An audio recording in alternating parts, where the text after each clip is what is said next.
Écoutez, présenter Pierre Laoude à l'Assemblée qui est réunie ici aujourd'hui, c'est comme présenter le Père Noël à des enfants. Je pense que tout le monde le connaît fort bien. Mais dire cette carrière absolument extraordinaire, longue, du côté d'abord du ministère des Affaires culturelles qu'on appelait à l'époque, ministère de la Culture et Communication aujourd'hui, mais surtout quelqu'un, comme disait Fernand, qui a travaillé à la fois dans l'ombre, mais dans la lumière, mais beaucoup dans l'ombre aussi, et en ayant toujours une immense générosité pour toujours du côté du patrimoine. Le Québec lui doit une immense dette pour ses implications, non seulement professionnelles dans le cadre de son travail, mais humaines, je dirais globales, qui a fait qu'il est allé vraiment donner beaucoup pour le patrimoine québécois. Et ça remonte à loin, ça remonte à beaucoup. Et il a fait, c'est quelqu'un qui est d'une générosité, d'une ouverture. Je le sais parce que je siège avec lui à un comité justement sur le patrimoine à l'île d'Orléans.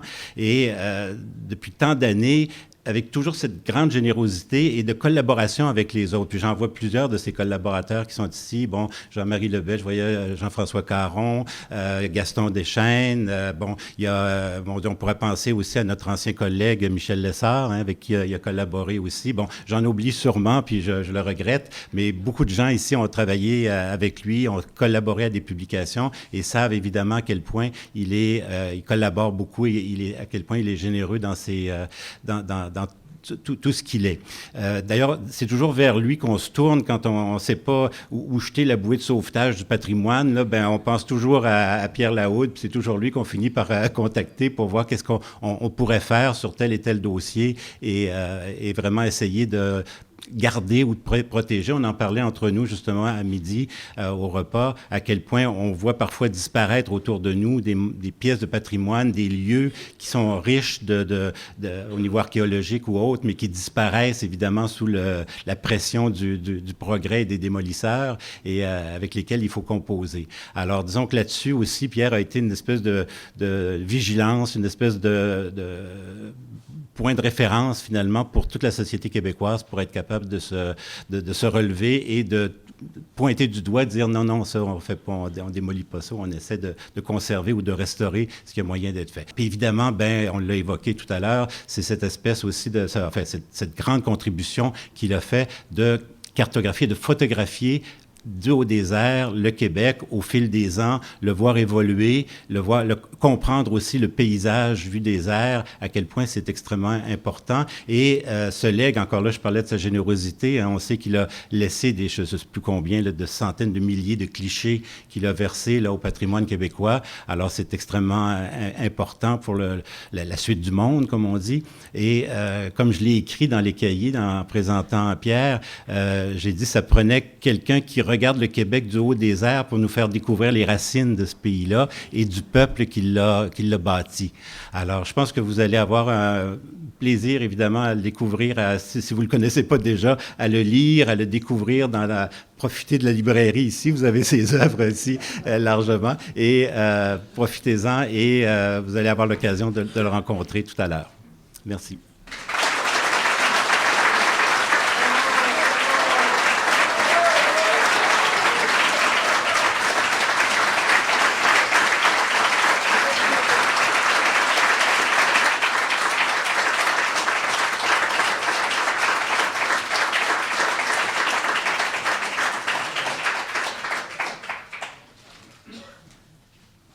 Bon, ben, j'ai plus rien à dire. Gilles va retrouver le petit cahier de M. Lallier. C'est M. Lallier qui m'a toujours montré d'avoir un petit dépliant, tout petit, de mettre des points de forme, puis d'y aller avec ces points de forme-là. En fait, je suis très honoré, très honoré, très ému aussi de recevoir ce prix-là. D'autant plus que je connais la plupart des gens qui m'ont précédé. Je vois mon ami Jocelyn ici, Jean-Marie Lebel, il y a Louise Poitier, il y a eu les Lacourcière, les Paul Aubin, les Provencher. Écoutez, je les connais quasiment tous. Je commence à être vieux. Et d'autant plus honoré que la Société des 10, c'est une institution remarquable pour la société québécoise, une institution très importante. Je ne peux pas dire que les articles de la Société des 10 ont bercé mon enfance. ceci dit. C'est des articles qui sont très savants, mais qui m'ont permis à moi, dans mon jeune temps en histoire, de connaître le Québec, de le découvrir et surtout de l'aimer. Je remercie beaucoup cette société-là parce que vraiment les articles de fond ont été vraiment très, très, très importants pour moi. Cette société-là existe aussi parce qu'il y a des bénévoles exceptionnels. Fernand en est un, Gilles en est un autre, et je vous remercie infiniment, messieurs, de continuer à vous impliquer et à vous donner autant de temps que ça. Je vois mon ami Marcel Moussette aussi, qui a été membre de la Société des 10 et qui a été, comme Denis Delage, un des personnes que j'ai plus admirées dans ma carrière. Ces deux bonhommes-là ont été vraiment des personnes importantes pour moi. En fait, quand j'ai reçu ce prix-là, premièrement, j'ai été très, très, très, très honoré, très ému. Gilles était là, puis on était dans notre comité au patrimoine de l'île, puis il dit, est-ce que on t'aurait le prix de la Société des 10, est-ce que tu es d'accord? Qu'est-ce que vous voulez dire?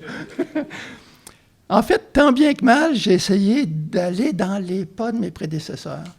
Il y a eu, évidemment, une des personnes que j'ai le plus admirées dans ma vie, Gérard Morissette, qui nous a aidés à faire découvrir ce Québec, qui nous a aidés, qui nous a sensibilisés à ce Québec-là. Mais il y a eu les Michel Lessard, il y a eu aussi mon ami Henri Dorion. Écoutez, c'est pas un historien, c'est un géographe, mais c'est pas grave, on y pardonne quand même. Mais tant bien que mal, j'ai essayé de suivre leurs enseignements et leur façon de faire et leur passion pour ce pays-là. Cette passion-là qui ne s'est jamais démentie. Et à travers cette passion-là, je me suis découvert une espèce de devoir de mémoire, de mission, documenter le Québec, documenter au fil des ans, essayer d'appréhender ces changements, essayer de découvrir qu'est-ce qui se passe dans ce pays-là qui est tout à fait remarquable, voir son évolution, voir sa dégradation aussi. Et évidemment, je me suis pris au jeu, ce qui fait que maintenant, il suffit qu'il y ait une intervention quelconque, je prends l'avion, je pars avec le pilote et on va survoler ce territoire-là. Et au fil des ans, c'est plus de... je suis rendu à presque 1 million d'images qui couvrent tout le territoire du Québec et qui, tant qu'à moi, va être un legs extraordinaire à tous ces jeunes aménagistes, historiens ou urbanistes d'ici 20, 30 ou 40 ans qui auront à découvrir et à analyser ce pays-là. En fait, c'est l'histoire qui a été le cœur de mon action tout le temps. Cette histoire-là, elle est ancrée en moi et elle fait partie de moi. Et tant bien que mal, j'essaie de la sensibiliser parce que j'ai comme principe que si on sensibilise les gens au patrimoine, ces gens-là vont le protéger éventuellement. Évidemment, là, ces temps-ci, le patrimoine a besoin de beaucoup de sensibilisation. Mais il ne faut pas lâcher, il faut être tenace.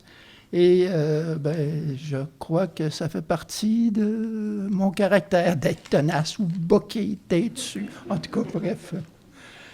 En fait, je voudrais juste dire un petit mot sur mon grand-père qui est parti de la montagne libanaise pour venir ici au Québec et qui en arrivant ici, va commencer, lui, à vendre de la guenille, comme les Libanais faisaient. On disait Libanais, Syriens, des fois on disait même Juifs. Il se promenait de porte en porte, puis il vendait. Mais il vendait. Mon père a fait la même chose, puis à leur grand désarroi, leur fils est allé en histoire. Mais, quelque part, j'ai gardé mes racines phéniciennes parce que j'ai vendu du patrimoine. Et je continue à vendre du patrimoine. Et ce sang-là coule encore en moi. Alors, on a juste changé la fonction, mais je continue à faire de la vente. Alors, je voudrais dire merci à Henriette, ici ma conjointe, qui m'accompagne, qui me supporte et qui m'écoute tout le temps.